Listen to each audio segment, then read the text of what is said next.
implicit trackdan demak grid after columns ko'ramiz.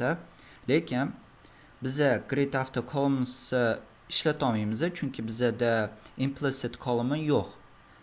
Demak biz bilgan edik, qachonki qo'shimcha itemlar bo'ladigan bo'lsa, shular implicitga kirardi. Lekin bizada columnda implicit yo'q. Sababi agar qo'shimcha itemlar kiritadigan bo'lsak, ular pastda hosil bo'ladi, ya'ni rowda hosil bo'ladi. Biz buni demak bitta columnda qilish uchun bitta property dan foydalanamiz, ya'ni grid after flow. Shundagina biz implicit columnni ishlata olamiz. Men birinchi shundan boshlaymiz. Style CSS ga o'taman. Grid template columns dan pastga tushib, bu yerga demak grid after flow qo'yaman. Demak ushbu property orqali biz belgilashimiz mumkin. Ya'ni itemslarimiz, qo'shimcha itemlar qayerda joylashini, rowdami yoki columndami. Xuddi bu flexdagi flex directionga o'xshaydi. Ya'ni unda ham row ham bor edi, keyin column ham bor edi. Lekin flexda ko'rgan edik, ya'ni reversini ham ko'rgan edik, teskarisini, lekin gridda yo'q u narsa. Faqatgina row va column bor. Xo'p, endi shu joyda saqlab ko'radigan bo'lsak, hech narsa o'zgarmadi. Demak, bu bizda default ko'rinishi, ya'ni rowda qo'shimcha itemlar pastga tushadi. Agar biz buni column qiladigan bo'lsak, 4-chi demak mana yonga tushdi. Bu bizda demak implicit column bo'ldi.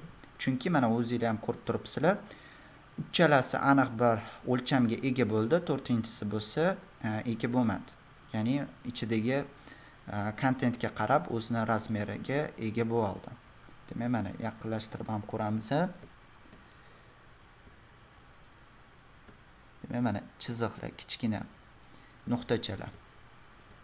Endi biz shu joyida grid after columns ishlatib ko'ramiz. Grid after columns. Bunga demak bir fraction beramiz. Repeatda ham bir fraction berib oldim. Bu yerga ham demak bir fraction beraman. Saqlaymiz. Tekshirib ko'radigan bo'lsak, demak mana 4-chi ham o'zini o'lchamiga ega bo'ldi. Ya'ni grid after columns ishlatgan holda biz hosil qilib oldik, ya'ni o'lchamini. Lekin buni biz juda kam ishlatamiz. Sababi aniq bir o'lchamni grid template columnsda berib olamiz, lekin grid after columns bilmadim, juda kam ishlatsak kerak. Sababi deylik, agar bizda columnslar juda ko'p bo'ladigan bo'lsa, saqlaymiz.